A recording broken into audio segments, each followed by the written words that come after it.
What's up? How is the Legion of Comic Collectors doing tonight? Welcome to the greatest DC comic show on YouTube, Fanboys Live and the Retro Review. I, of course, am Tim the Comic Collector, and I'm joined by my buddies and DC comic experts. Magic Lasso, how's it going, man? Doing great. For the record, I was the only one who voted for you today on Dollar Bin Trolls. Yeah, my one vote, and then I turn around One vote came from me. Insult him. But you showed a Justice League book, and that's what swayed me. Cool. And then number 2, we shall call him Comic Fu. How's it going, sir? I had Black Canary. You guys are nuts. If it makes you feel any better, I'll track that book down. There you go. And for anyone want to know the references of what we're talking about, go check out Comic Fu's channel to see the Dollar Bin Trolls that we aired earlier today. Feels like a lifetime ago, but it was. It does. Today. I know. I've been busy since then. Our autograph king over here, Tony Fett. How's it going? What is up, everybody? Made it to another Sunday, so you know what that means. Yeah. I'm going to hit the chat up real quick. We got first in was I Collect a Lot, another Dollar Bin Troll. Fu said hi. Crazy Ivan, we were mentioning during Dollar Bin Trolls. BTC Moon Guy. Our number one fan here for every show, Christy. They say it's because she's related to someone on the panel, but I know she just loves, coming to see me. We got FNG. You could change your name, but that's what I'll call you forever. Right? Yeah. James the Warlord, Batman Beyond fan just like myself. James Galagos, I'm sorry if I mispronounced that. Speaking of name changes, I haven't seen Justin Giovanni in a long time. Oh, yeah.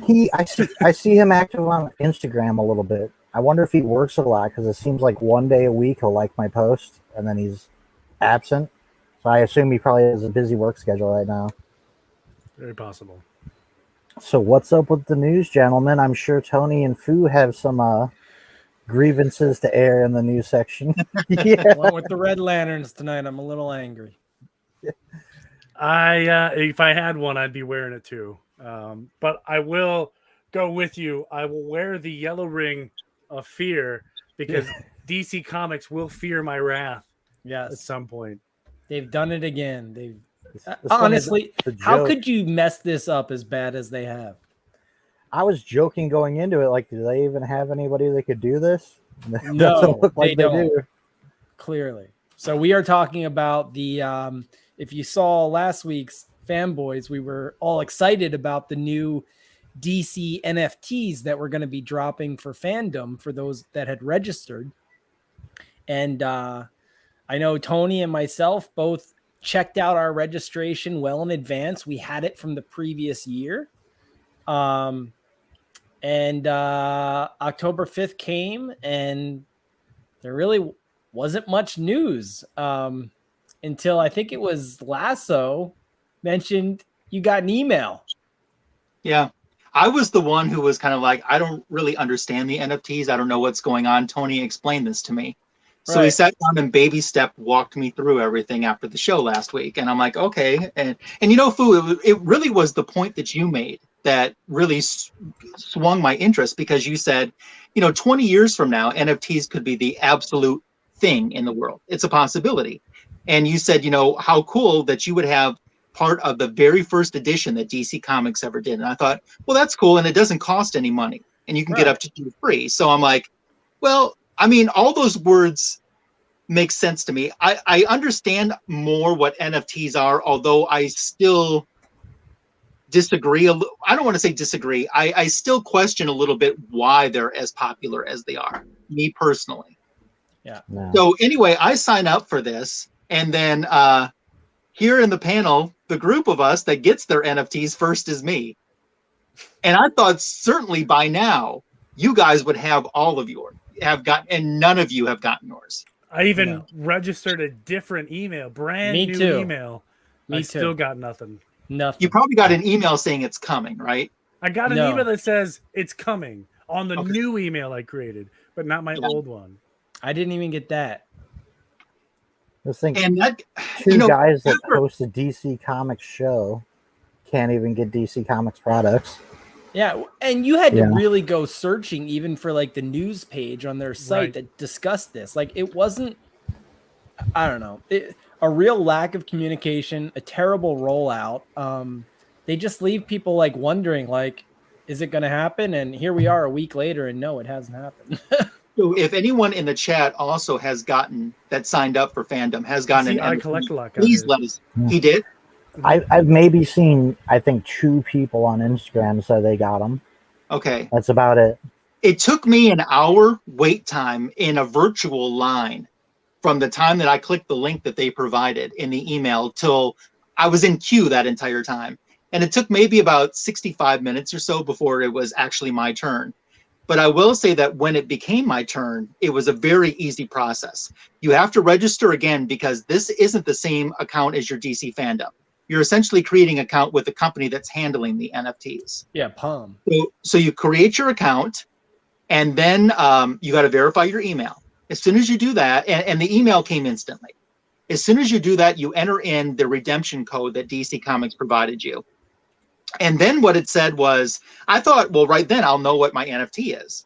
No, you get a thing that says, we're generating your NFT. Please check your email. But it only took like maybe 10 seconds. And then all of a sudden the email came in saying, your NFT is here. Click to find out what you got. You didn't get to pick anything?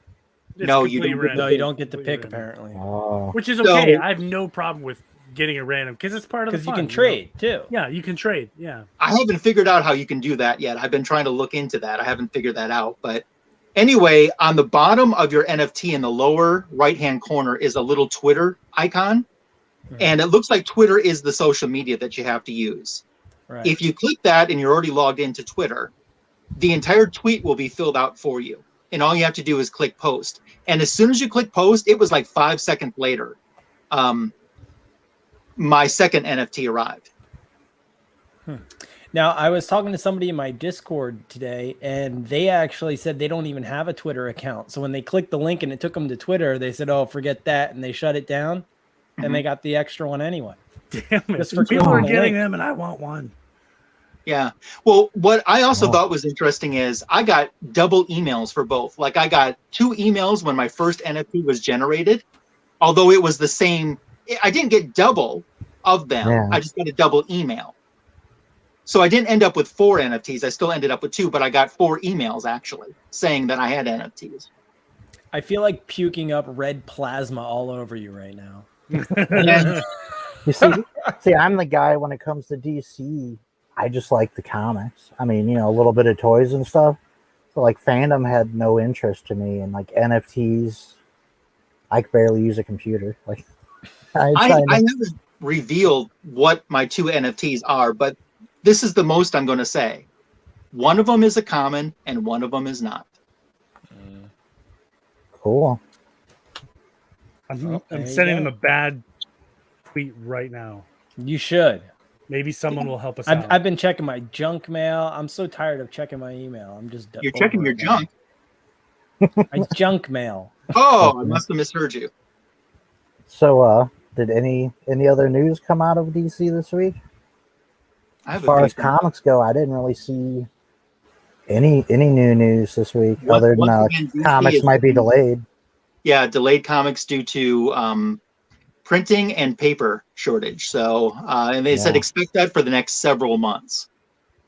I know that hit the manga industry hard because, like, the popular series you just all of a sudden couldn't get, and that's one thing about manga is you could always get it. Like, what I mean, they just keep printing it, and like one series I collect, Jujutsu Kaisen, it become like gold because its anime debuted this year, and it wasn't popular till then.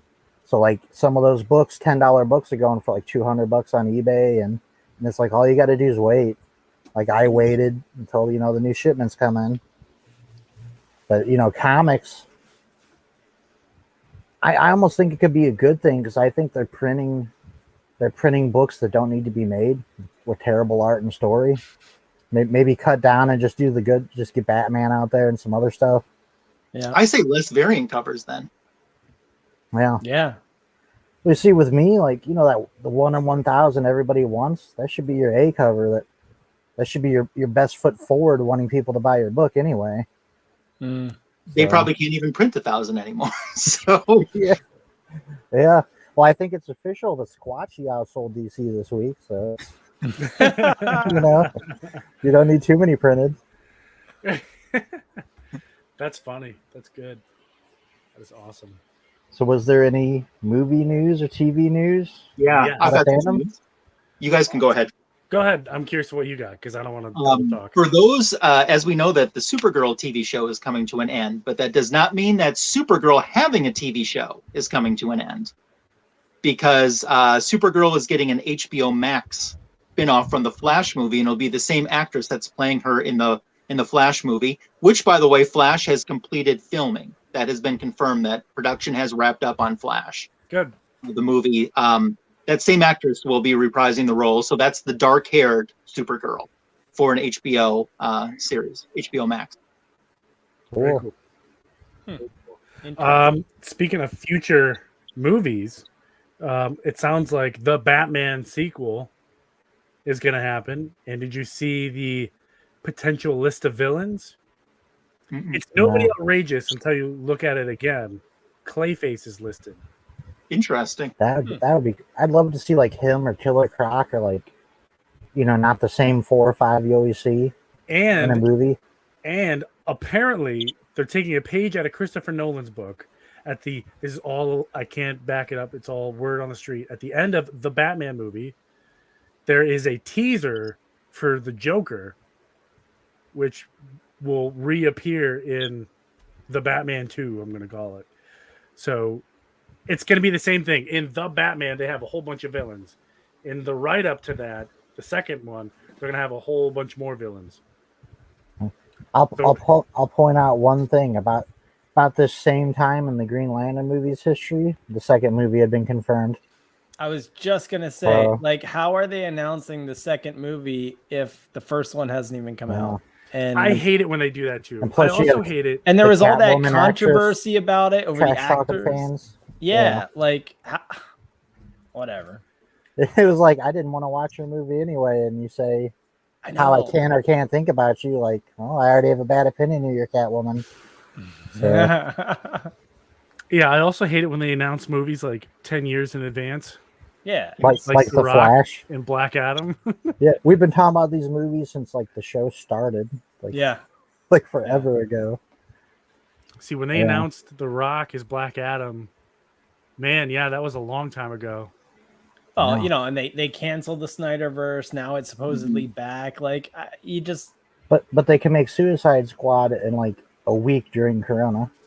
right. But like the time you heard about that movie till it was out felt like a snap of the fingers. It's because You're they right. don't know what they're doing. They don't have a plan, and we've said that. I the like whole that, time. though. I like that. Announce the movie when it's done. You know what I mean? Yeah. Don't announce it and then start to put together a cast and then start to film. Yeah. Because, You- like, it's you hard know to get what I on the wanna hype hear? train. I want to know about a movie when I can buy tickets for it. Yes. That's I really yeah. don't care ahead of time. And I really don't care about, like we said, sequels being announced before the first one's out. Like, Yeah, it's I mean, it's Batman. It should make a lot of money, but you don't know. Now, imagine we're watching fandom, okay? And they're like, hey, here's a look at our future movies. And they're like, look, see this one right here? Let's say it's the Green Lantern Corps. Let's just pretend it's the Green Lantern Corps. And everyone's like, oh, that's so exciting. Like, who's in it? And we're like, just see for yourself. And they roll the trailer. Like, everything's done. You know what I mean? Here's Yeah. the trailer for it. Wouldn't that be awesome? That's another thing we've been hearing about Never forever gonna too. Was Green Lantern Corps on HBO, like casting and all that. Well, they're still casting it. So, I mean, it's not dead. It's just. Does anybody want to work in it? Like, you're still casting. Remember, we were hearing like Tom Cruise, and Ugh. Thank God. Thank God that's not pretty sure we happening. heard like Michael Jordan was going to be Jon Stewart at one point. Like all kinds. I'd of be stuff. okay with that, though. I think he'd make a great Jon Stewart. Totally okay with Yeah. Not the basketball player. No, it. Him too. Why not? as long as the story's good, and not like the Titans, for instance. Yeah, I think don't March- care who's casted. I enjoy it. So, I like Titans. It started off so well and just crashed. I think I'm still this enjoying current it. season of Doom Patrol is a little weak. Yeah, Doom Patrol has been kind of a letdown because it ended so strong. I thought last time, although Doom Patrol is always a weird show. I mean, Yeah. it takes you places that you didn't even know that you could go. Yeah. But this one's been a little bit tougher. One thing I do like about Titans though is the actress who plays Raven has grown up a little bit. She doesn't look as kid Yeah. as she did in the previous seasons. She looks more like a young woman now. I think that's the problem with the Titans. They're trying to tell a Batman story, but really badly, and they're ignoring everyone. Like, I read an article that's like, they're so misusing Superboy. And, like, you know, what happened with him and Dick this episode, it's like, why is Superboy even there? Yeah. But then, like, the better question is, why are you telling this story that Superboy can't be a part of if it's a Titan show? Oh, Yeah. and And the then, like, the whole Starfire thing. Superboy and Blackfire is awful. Yeah, I like Blackfire, but the whole Starfire story doesn't connect with what's going on, and I hate when you have to use like a dream sequence or a hallucination to move a plot. To me, that's a number one sign of bad storytelling. Well, that was an entire episode a couple weeks ago. So I know. And you know what? That was the episode where I stopped watching. I almost stopped after that because that episode was so. I couldn't make it through it, and I was just like, I haven't been enjoying it enough. At this point, there are no DC shows that I'm watching. I've given up on all of them. I think Stargirl rebounded because like I said, the week you stopped with Titans, I almost stopped a Stargirl. Although they're still continuing the same kind of stupid story, but we got to see a ton of the JSA this week, which may be why I liked it so much. Like in flashbacks, basically you find out how they originally defeated Eclipso. What was tough on Stargirl, not this past week's episode, but the week before, the CGI on Solomon Grundy was bad. Yeah. Well, at the beginning of the season, Pat's like, hey, he's going to attack your mind. They're like, okay, we're ready. So he attacks their mind. We get week after week of him attacking a different character. And it's like, don't you remember what Pat said? Like, right. He said this was coming. This is his one thing he does.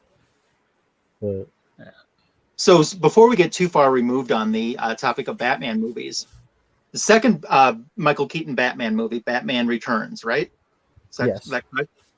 Can you imagine any other actress than Michelle Pfeiffer playing Catwoman? Yes. See, I was too young to know like other actresses at that time. You're right. I was in the same boat. The movie came out, I was real little. I didn't really know. The reason I'm mentioning it is earlier this week, a couple days ago, on Late Night with Jimmy Fallon, there was an entertainer on there, a female entertainer, and Jimmy Fallon said, "Is this true that you were offered the role of Catwoman in the Batman Returns movie and turned it down?" And this entertainer said it was true and that she regretted it. Do you know who that was? Madonna. Yeah. Yeah. I guess in the time period that would have been something. Meow. Yeah. Speaking of Batman, on HBO, The Long Halloween was made available, and I watched the two movies over the course of the last week. Man, that was really good. Really good. But if only the live action movies could do what the animated does. Because rarely do you watch an animated movie and you're like, that ain't how Batman's character acts. You know what I mean? Or something like that. Right. Yeah, so it was like, what was that animated movie that came out where Batman had romance with Batwoman or Batgirl or whatever? Yeah, the Killing Joke. Really bad. The Joke. Yeah. It was the beginning of the Killing Joke. Yeah. I know people might get mad, but I understand the significance of the Killing Joke, why people consider it good. But I just consider that a trash story, and the movie pretty much followed the book. Like, it's kind of it's a story you don't need in comics, in my opinion, or at least cut some of the parts out. Yeah. It just seemed creepy, especially the ending with Batman laughing, and it's like, does he even care about the Gordons at all? Like, just so creepy. Yeah. So another piece of comic news that I do want to mention, if you didn't hear, Aquaman's getting his blue costume back in January. Blue costume. Does he even have a comic right now? No. Apparently, he's getting one in January. Okay. Because if you remember in the mid 80s, Aquaman ended up with a blue costume. And the intent behind that was, and DC has admitted that they fully never used this to what it was supposed to be. It was supposed to be that when he's in water, he's more stealth. He blends in better, which makes sense, than orange and green, that a bluish type costume would work. Apparently in Aquaman 2, Jason is wearing a bluish type of costume, and that is going to carry over beginning in a January comic book, which will probably get delayed to March. So It'll I get thought they delayed. were replacing him though too. That seems to Jason be the whole Momoa? MO right now, is to replace the legacy characters. Because I think his replacement's having his series right now, right? Jackson Yeah. Hyde. What's his he's name? got that's a limited series, I think. Yeah. Yeah. Tell you what, that was good. This one was great. Black Manta. Mm. Awesome series. This one was great. Awesome. Yeah, I didn't know Aquaman had a blue suit. I was just looking it up. He did. I want to say it debuted maybe in a 4-issue limited series around 85 or 86 maybe. Yeah, it was like something Atlantis or something, right? Yeah. I've seen it. Well, do we have any more news? Because I think we'll need to jump into the story a little quick tonight to end on time. Anything we need to get to before we move forward? Nope. I still haven't got my NFT. Yeah, breaking news. I still don't have my NFT email either. So what's funny about this, I actually picked this story because I knew it was a Wonder Woman story, and David mentioned something about we didn't have enough Wonder Woman content this month with it being Wonder Woman's 80th anniversary. And it's been a long time since I read this, and what's funny about it is the one thing I sort of dislike about Wonder Woman stories is when they get into mythology, like the different gods. So off the top of my head, I probably picked the story that has the most of that possible, and that is War of the Gods. Yeah. So does anybody have a digital up? Oh, yeah. Hold on. Let me get one up. While Tony's doing that, I'll add in too that this was the very first, you know how DC does like a story arc throughout the year, throughout the summer. This is the very first one that was Wonder Woman centric ever. And this came out in the early 90s. So it took that long. It took like 50 years before she had a storyline that carried across the DC universe. It's quite a read too. I don't think I realized that. A lot of information. Yes, and I was reading the digital, so I didn't have the holding it in my hand to sense where I was at in it, and I kept thinking it's got to be done now, right? And I mean, I think it took me over an hour to read the first one. It was long. I think that this would have been better with the same content but spread out over 6 issues. Yeah. Okay, here it comes. So I'll get us started when the assist popped up. Yep, it's ready. Go ahead and just pop it up there, Tim. It comes with some posters in the middle too. Yeah. There we go. So we're going to get started with Harmonia, who is the goddess of harmony, as you might imagine. She's summoned by the Fates once again and is told of the plans that the witch Circe has. Circe's allied herself with a group of the Banamigdal Amazons who are living in the Amazon jungle. Circe's collecting numerous ancient artifacts under the direction of Dr. Conrad Kasloff. She intends to create a spell that will summon gods from other pantheons in order to wage war against the Olympians. So Eris and Phobos are in league with Circe, and Harmonia tries to locate her father Ares in order to speak to him, while Phobos and Ares are planning their father's downfall behind her back. That cuts us to Themyscira. The Amazons debate recent events, and Ithime in particular demands that they act to defend themselves. Euboa reminds her that the weaponry in man's world is too much for them to take on, and Iphany says that Diana has the power to protect them. Having already lost their queen and their captain, she asks Wonder Woman how many others have to be sacrificed before she takes action, especially after they open their shores to man's world on her request. Pytha suggests that mystical forces must be responsible for everything suddenly going so wrong and so quickly, but Ithomi is not convinced, especially as the gods have been damning them by their absence. The oracle Penelope appears, and the gods have not abandoned them, Penelope states. As if in confirmation, Hermes and Hercules appear before the Amazons, who are shocked at their appearance. Wonder Woman asks Hermes why he suddenly disappeared after the Dr. Psycho incident and after all that happened. Hercules tells Wonder Woman that she's to be summoned to New Olympus for an audience with the gods, and before she can protest, she is whisked away by the messenger god, leaving Hercules to remain among the Amazons who just don't know what's going on. So they arrive at New Olympus, and Wonder Woman asks why the gods have taken so long to respond to her prayers. She is told their silence was not of their choosing, and it's taken all of their combined power to summon her there. So the gods' new home is magnificent, but there's something not exactly right with it. No communication was possible out, as it took Zeus most of his power to enable Hermes to return to Earth. So Zeus is lying in a coma, and a grim figure hovers over him silently. Wonder Woman recognizes that to be Pharaoh, who you might remember from Crisis on Infinite Earths. Pharaoh and her are talking when she hears a scream of agony and looks up in horror to see Donna Troy, aka Troya of the Teen Titans, suspended above New Olympus, surrounded in coils of energy. The gods explain that Troya has simply just appeared after Hermes returned to Olympus, and even the gods can't reach the coils that surround her. So meanwhile, as from her instruction from the Fates, Harmonia makes her way to Olympus.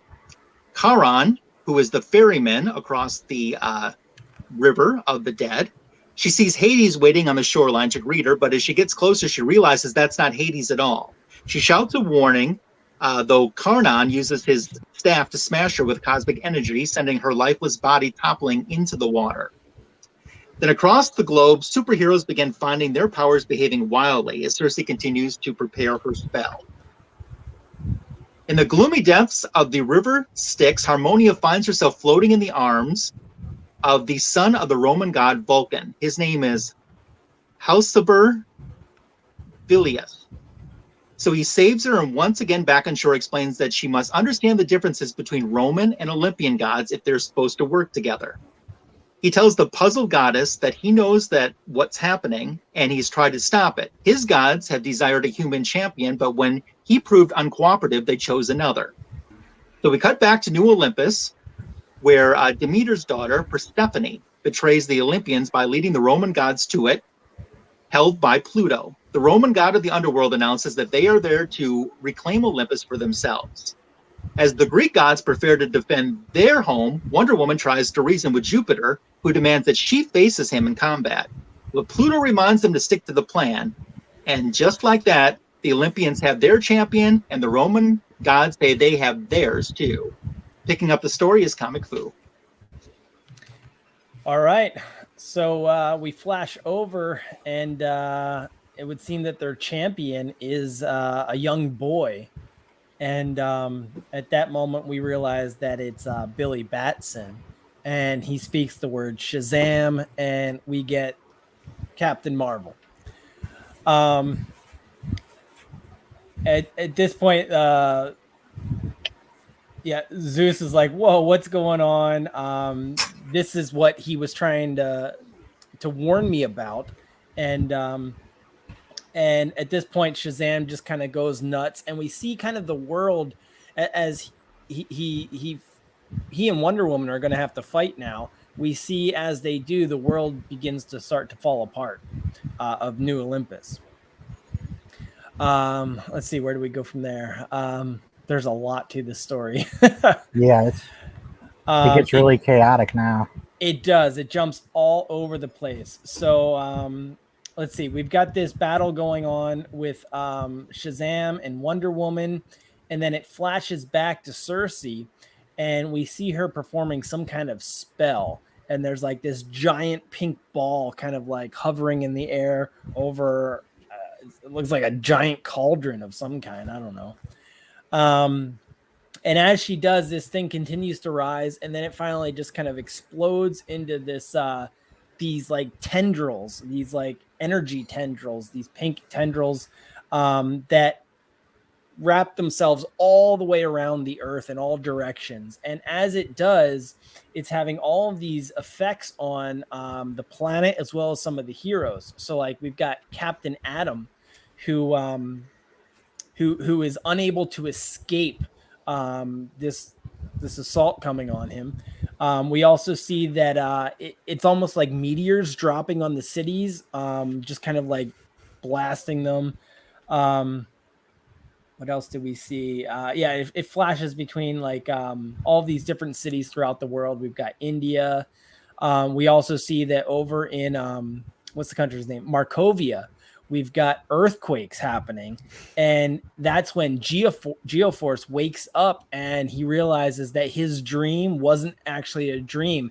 He was unleashing his powers on his kingdom there. He's the prince, and he's the one that's been causing this earthquake. Let's see. There's a ton that happens. It flashes, and then we see Dr. Fate. He's kind of like, I'll be honest, I was confused through most of this book. But Dr. Fate he's somehow being affected by it. The spirits are calling in his helmet. And there's just like this guy standing there yelling Inza. I didn't understand it at all. Inza is Dr. Fate's wife. Okay, so yeah, you've got to have a lot of knowledge across the DC universe. Right now, Enza is Dr. Fate. Yeah. It's a female Dr. Fate. But the guy yelling is the normal Dr. Fate, who isn't anymore. Kent Nelson, yep. Yeah. He was powerless at this time, right? Yep. Yeah. And his wife, Inza, is the new Dr. Fate. Yeah. Keep in mind, Dr. Fate is the helmet, not the person wearing the helmet. Right. Unless he's your physician. Yes. I have honestly, unless your physician. That's one thing we haven't mentioned. What's interesting about this story is art, and the story is George Perez. Yeah. Yes. Oh, I think that's why it also has a Crisis of Infinite Earths vibe to it. Sure. Yeah, I don't know how you got that out of the Dr. Fate scene, but I will take your word for it. A lot of pre-knowledge. Yeah. Yeah. You'll see it on my score later. So then we've got Cersei's there. She's successful. She's happy. And there's this guy that's he's been like sneaking in the shadows, following her, waiting for her to leave. And he wants to come in. I don't know what he wanted to do, but then this woman, Pythia, shows up and basically holds a sword to his neck. And she's looking for somebody named Julia Capitellis. Julia Capitellis is the woman that Wonder Woman in Volume 2, when she came to the United States from Themyscira, that's who she stayed with. Okay. We see it flashes over to a museum in Chicago, the Thanagarian exhibit. And at that point, we see there's like all kinds of weather phenomena going on over the Daily Planet in Metropolis. We see Superman basically seeing what's going on and blows off Jimmy Olsen, who's trying to get a job referral, and then takes off as Superman. Oh man. I think that's Donna Troy. Yeah, she's still being held, I guess, above New Olympus. The entire area is again breaking apart as the gods battle back and forth. I didn't even realize until you said so, Lasso, that those were the Greek and the Olympian gods. Again, I don't know how you would have gathered that from this story. It wasn't super clear. Then we flash back again to Wonder Woman Shazam. They are still in their fight. And I found it interesting. Wonder Woman actually says in her head, yeah, I'm going to stop you even if I have to kill you. So it's like, okay. And then they run into each other. They kind of like fly into each other so hard that I guess they create some kind of like tear in time and space, and It's the second best Wonder Woman collision on the show. right. Oh, that's a good one. And so they kind of disappear. The gods are fighting, and that's where I think Jupiter says it was he that actually sent them to this other a tear and a hole in Olympus or something. I don't know. Then we get this kind of cool scene. We get Darkseid, and Darkseid's looking on at everything that's happening, and his advisors are basically saying, "Hey, it's all starting from Earth, and they are very weak right now. All of the heroes and the gods are battling. Now's our chance to strike." And Darkseid's like, "Yeah, no, why don't we let them battle it out, and then we'll clean up afterwards." And his little assistant there is like, "Did I just sense some fear in Darkseid?" And then we get this funny little scene of Lobo in a bar. He's traveling with this empath and who's supposedly guiding him around, but you can see this guy kind of like in this hypnotic state. It's kind of weird. Flashback again, just more fighting going on between Shazam and Wonder Woman and the gods. Let's see.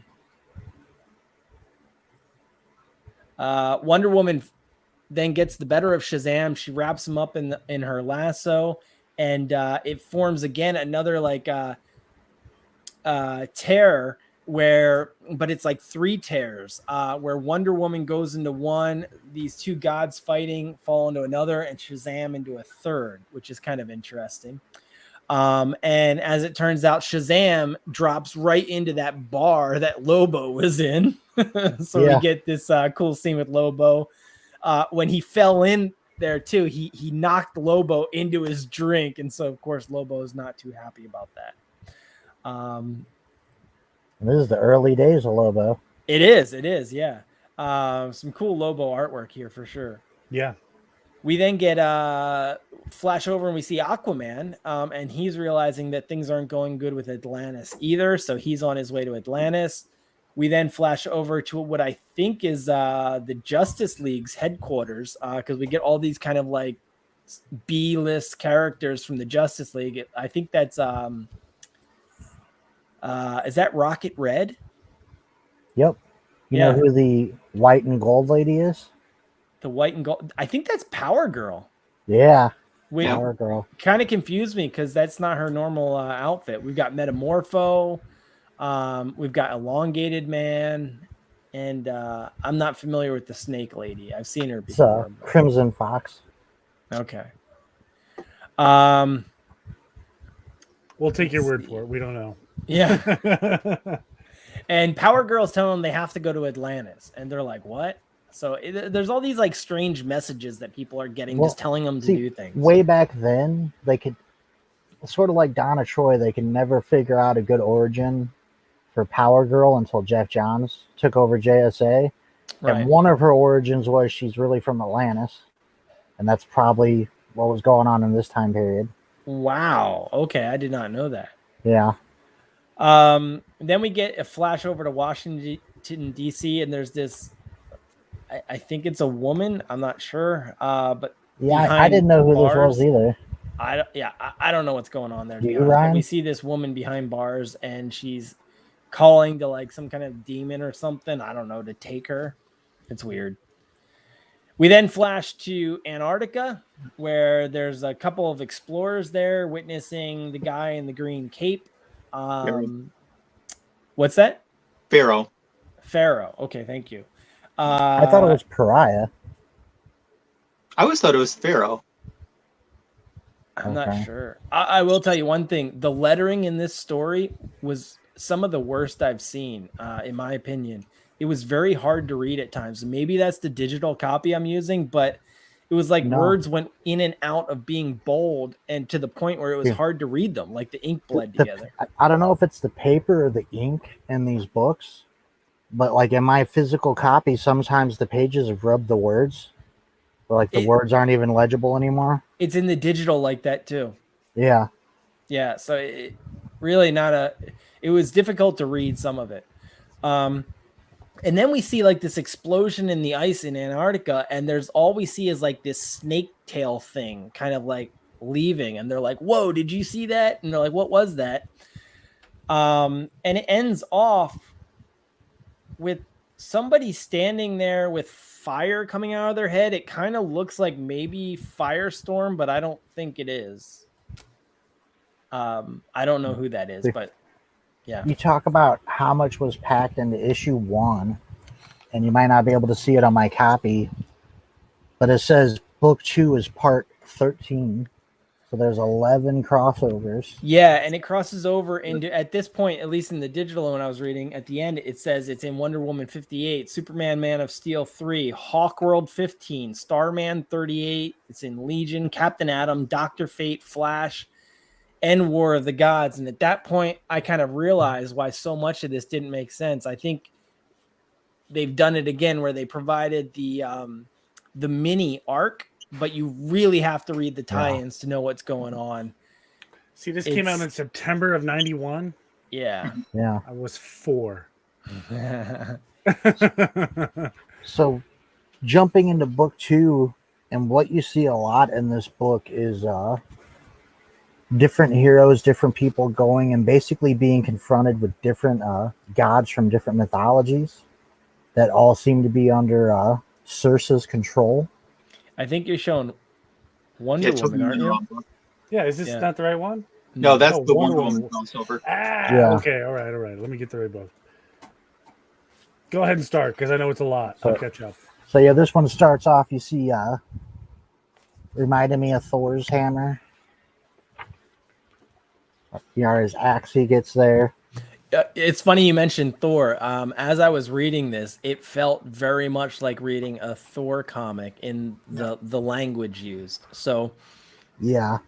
So in seeing this, you're seeing where are we here? I guess it's the two Greek and Roman gods still fighting, and you're actually seeing that it's affecting Earth, and that if New Olympus is destroyed or whatever, it will actually destroy Gaia or Earth as well. And then we flip, and you see Flash, and he's talking to, I assume it's Mercury. They're talking about stuff that's going on, and Flash runs off. Flash seems to be everywhere in this book. And for those who finished it, like he's way over here, and then near the end of the book, you see him with the Justice League. Well, then we see the Hawks. They're in the desert. They're actually encountering Egyptian gods, which is pretty cool. Wait, who are they? I was confused. The Hawks. It's the 90s looks of Hawkman and Hawkgirl, like probably around the Hawk World-ish era. Okay. Yeah, see, I didn't even realize. That's basically what a lot of this book is. You're seeing heroes meet up with each other, or they're running into various gods. We saw, I always forget his name. He's the Russian counterpoint of Firestorm near the end of the volume 2. Well, his story ended with him, way out, lost in space, kind of, and he had been calling Durrani Raymond. They actually fused. You see Firehawk meeting up with the fused Russian Firestorm and Ronnie Raymond, and basically they're like, we need to go to Africa.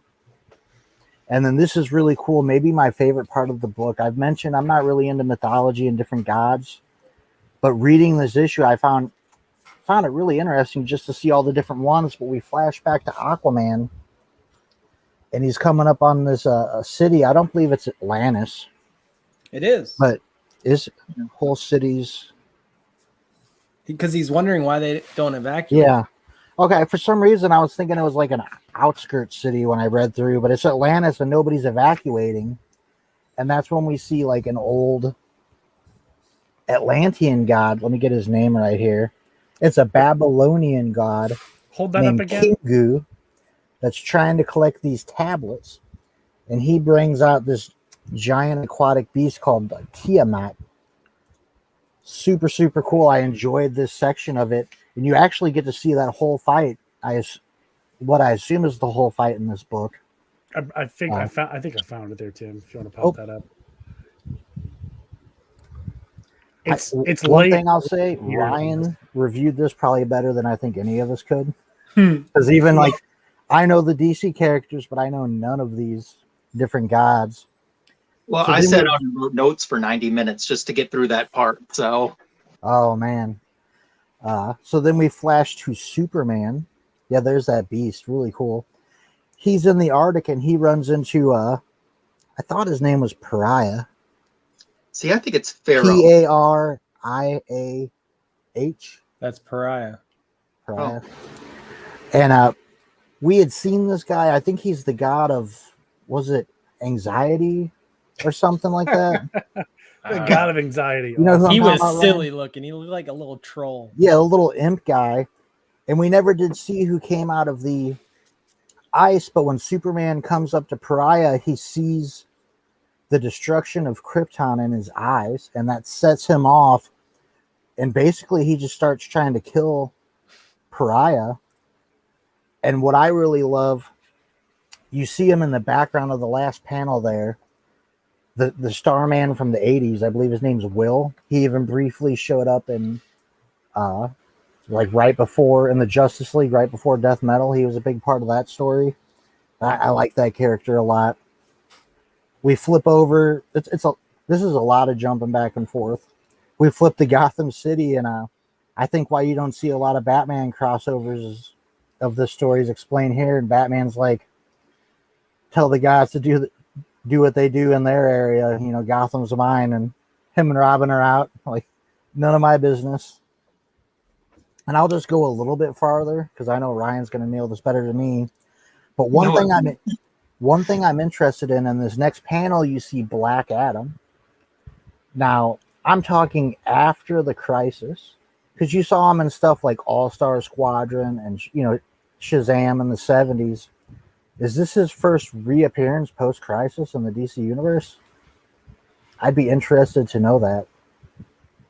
Wait, what did you say? Oh, post Of Black Adam. Yeah, you might be right. I don't know if he was in another mini or something like that, but it's the earliest I remember him post-Crisis.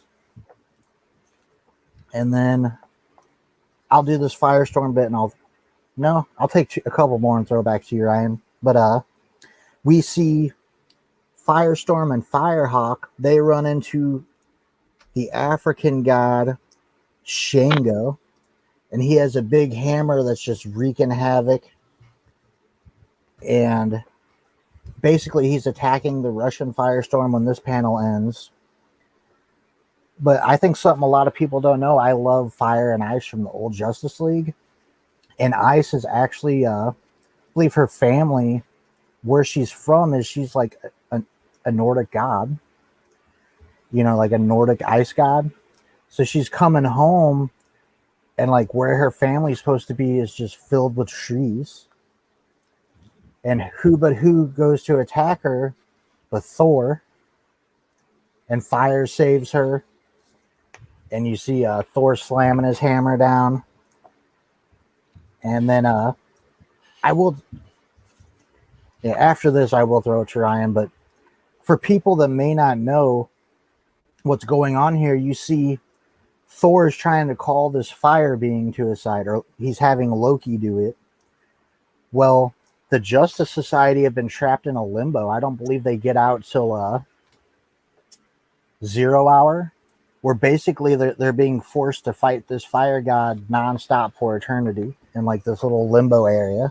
So that's what you're seeing here. And they notice, well, like, it seems like somebody's trying to call this thing away, and they don't want to let it escape. And then I'll throw it over to you, Ryan. Okay, so that cuts us back to the Star Lab scientists that are outside the Fortress of Solitude that are watching this fight go down with Superman. One thing that Superman and Pariah encountered, Superman saw Pariah as the blame for Krypton exploding before. And he said, wherever you go, death follows. You're the reason Krypton exploded, and Superman kind of loses it. And in the meantime, as we page through, the Star Lab scientists are taking readings of the seismic activity. We have Starman there. We have Pariah there. Superman's there. Then we have this demon with this fire-type helmet that they're battling. Then we cut over to Ares, the god of war, and he is kind of taken by a surprise attack from Mars, who is the god of war. So it's god of war versus god of war. That cuts us back to Atlantis, where Power Girl has arrived. She sees Aquaman struggling with this huge serpent, and she lends assist on that and finally defeats them. That cuts us to some of the mystic beings who have teamed up together. We have people like Zatanna and the Spectre and Dr. Fate. Wonder Woman arrives with Geoforce. They have a plan together. So they start working in harmony, wrapped in the Lasso, in essentially settling Earth down. While this is going on, we're cutting back and forth to Cersei, who's in the process of still continuing her spell and her ultimate plan. And we see that in this last panel that Cersei and Diana are somehow connected right now. They know what each other is feeling or experiencing, which is kind of a shock. That cuts us to Firestorm, who with Firehawk, and they continue their battle. And as we keep paging on, we see that the effects, as Earth is actually healing itself, and it's starting to come back in line. And there's some repercussions from that. We see lightning flashing everywhere. I thought it was interesting to see the little brief appearance of the Metal Men in one panel. Yeah. We see that Diana and Geoforce are struggling like mad, to hold this together, to get Earth solid. And they're doing a good job at it. We cut back to outside of the Fortress of Solitude for a moment. We cut back outside of Atlantis for another moment. We see that essentially Earth has repaired itself and kind of put a overcoat around itself that it's going to need. Cersei's not too happy about that. We continue to see the God of War versus the God of War. We see that Donna Troya is still up there. It looks like she's in immense pain. We cut back to Atlantis. Things are starting to settle down a little bit. The Justice League is there. As we head back, we see that Wonder Woman and Geoforce have pretty much collapsed. And they find out that, yes, they did accomplish what they should, but it's not going to last for long. This is not a permanent solution. We see that someone has been calling out to Firestorm and Firehawk, and that is the Silver Swan. And they're kind of like, who are you? And didn't you fight Wonder Woman once? Aren't you a villain? And she's like, I'm here and I can help. And they say, okay, we're going to take you to an institute for metahuman studies. And then as we hit on the last page, I believe that's Black Adam. That's what I was thinking too. Yeah, I believe that's Black Adam. The Suicide Squad. Yeah. And that's how we wrap up issue number 2. So as we go into our book show and shouting out our channels, Dave, I know you have a time limit, so if you want to go ahead and go first. Sure. Can I give my review of this book first? Sure. I mean, if you don't, we could wait till we're all the way through if you want. Yeah, we're only halfway through. Yeah. What's that? We're only halfway through. Well, we usually review the book that we just read, right? Sure. Okay. Yeah, go for it. It was terrible. I hated it. See, I'm sorry. fair, I know I'm upsetting some of you, but me and Lasso were on before you guys, and like I said, I read it a long time ago. I remembered it was Wonder Woman centric, and it's highly regarded. That's why I brought it up, and I didn't realize the amount of crossovers it had. It's tough. I didn't know who most of the people were. It's an information dump. Yeah, but they didn't explain it. Like, there's certain authors out there that have a way of instantly pulling you into wherever that character is in the story, and it just did not happen here. It's a weird time in DC history too, because I mean, you guys are huge DC fans, and you pop in, you see Power Girl in a weird outfit, you see a girl Dr. Fate. Like, there's a lot of stuff that even some hardcore DC fans might know if you don't have the books from that period, But you know what it does have going for it? That artwork is amazing. It is. Yeah. It is. It is he doesn't skimp at all on characters or backgrounds or anything. Yeah, no, Yeah. the art was pretty decent. But like I said, the lettering was really bad. The story I just couldn't follow. You see, like, I hate when minis are kind of like this, where you really need a lot of tie-ins to get the full story. I like a mini like Blackest Night, where you could just read Blackest Night if you want to. Right. If you want more information, you can go read the crossovers, but you don't need to. Exactly. I mean, that is the downfall of this, but that being said, it is good. It's good for what it is. I just wish when I threw it into the chat to fill this 2-week gap before Ryan's pick, I would have remembered that much about it, that it was such an info dump and jumps around a lot. But we'll see. Maybe 3 and 4 will be more straightforward because it is getting to the end of it. We'll see. All right. So for my book show tonight, it's not a book, but given that it's Wonder Woman month, I only have so many Wonder Woman collectibles, but I figured I'd start with this DC Direct Justice League Classic Icons Wonder Woman. Very cool. You have that one, Awesome. Lasso? I don't. Oh, look, it's even got a little lasso on it. I don't know if you can see. Nice. Is it a magic lasso? But I don't know what year that was. I'm not sure. And That's what I got. did you want to shout anything out as far as socials or anything coming up? Yeah, channel? just one thing. I actually forgot earlier today. So tomorrow on Mr. Comics 89, I think those are the right numbers. Channel. I'm gonna be a guest on his channel.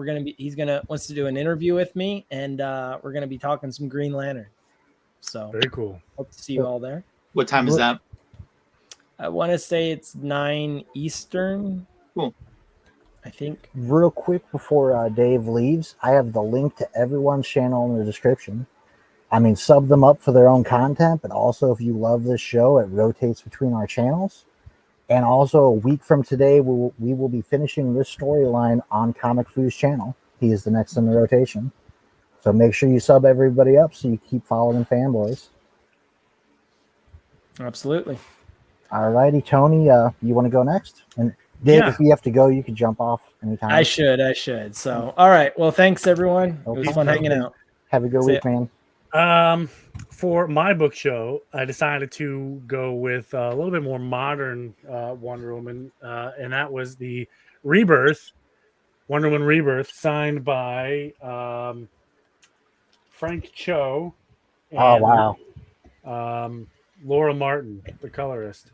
And as a bonus, I have the other one signed by Laura Martin and Matthew Clark. Nice. Had I known this a while ago, I didn't know Matt Clark signed with a highlighter. I don't know why you would do that, but he signed it with a highlighter, and it's slowly fading. So I think I got to send this one in to get verified as soon as possible. That way it don't fade. But those are the two book shows today. Nothing fancy, just some modern Wonder Woman goodness, and of course, me, I gotta have it signed. So that's it. I love Frank Cho, and you know why? What's that? His B covers on the Harley series were amazing. He's a good artist amazing. In general. Yeah.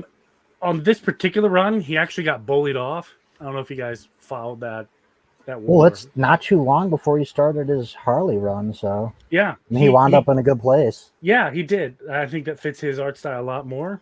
Not that he was bad on Wonder Woman, in my opinion, but I forget who the other person was, but might have been Greg Rucka. But he was saying that Frank Cho was drawing Wonder Woman scantily clad on purpose and was objectifying women. Well, I mean, Harley isn't exactly known for. And I don't say he was doing that on purpose. That's his art style. Yeah. So I don't understand why they thought anything less of him. Like when Daniel Tosh gave that commencement speech at a high school, what did they think he was going to do? He made it horrible. And Frank Cho he's known for making, women with huge butts. So I know you're busy and usually don't, but do you happen to have anything coming up on your channel this week? not really.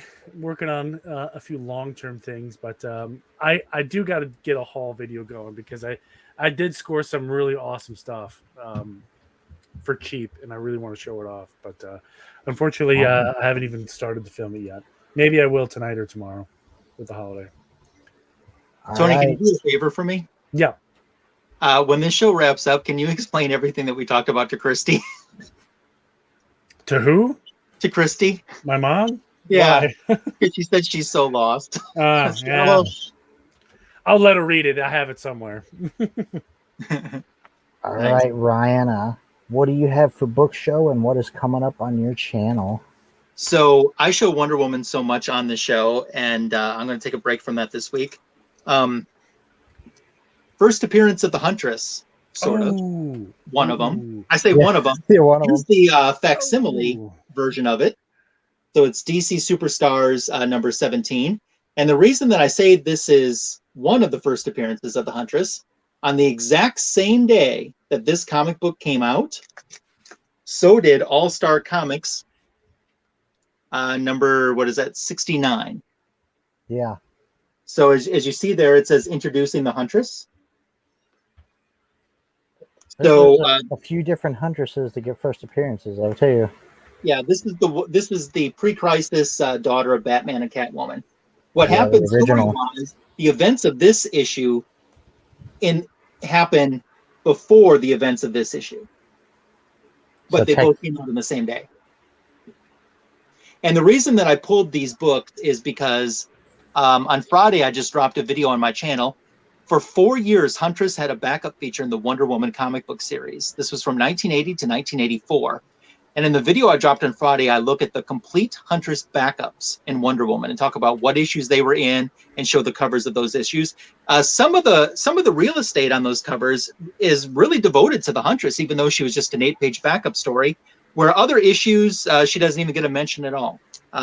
So we look at those. It's the beginning of a series of videos I'm doing for Wonder Woman's 80th anniversary. I wanted to focus more on the Wonder Woman comic book series. So that is on my channel right now. Earlier this week, I had a video that dropped, a CGC unboxing. It's the most money I've ever paid for any comic book. And it's beautiful. My very first CGC signature series. I've never had one of those before. It has nothing to do with Wonder Woman. Still awesome. Yeah. Still awesome. So you can check that out. Coming up on my channel on Tuesday afternoon, I'll be dropping a video that is heavily made up of DC and Wonder Woman, although there's a little bit of Marvel in it. But the video is 100% in foreign editions comic book A-OK. And I don't mean just a couple, 2 or 3. I mean, I'm pulling out 20 to 30 foreign edition comic books. Those are getting big right now. And that's on Tuesday, you said? Yeah, Tuesday afternoon that will drop on my channel. A lot of vintage stuff that came from Brazil. Awesome.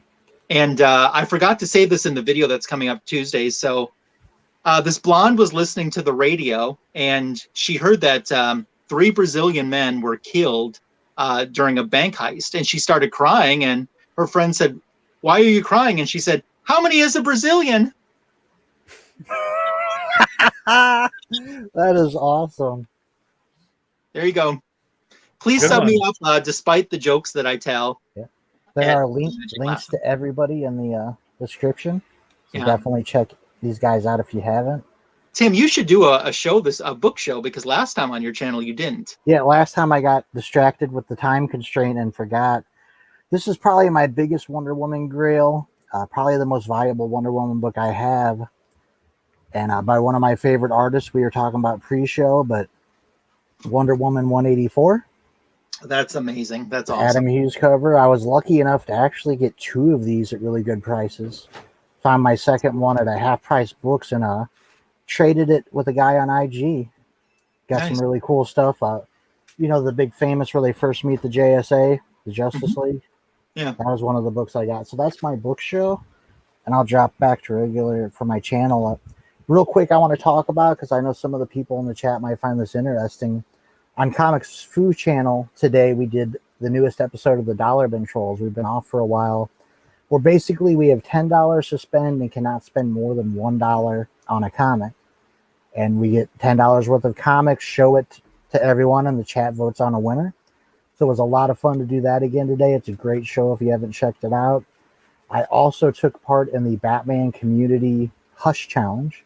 Tylox the Mighty put it together, and it's 12 YouTubers reviewing a chapter each of the Hush storyline.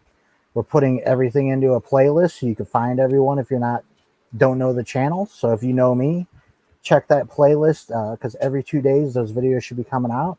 So you can follow those channels and follow along with Hush. And just checking the chat. What is up, Captain Comics? And with that, I just want to say thank you for everyone coming by. We always appreciate you watching. Remember that it will be on Comic Foo's channel next week. So definitely, if you're watching this live or on Rewind, just click that tab to get into the information of this video so you can sub these guys up. Please give us a thumbs up. We really appreciate it. And we talk about DC if nobody liked it, but it's nice to know there's some DC fans out there that like what we're doing. And with that, I think that's it. Thank you, everybody. Yeah. Have a good week.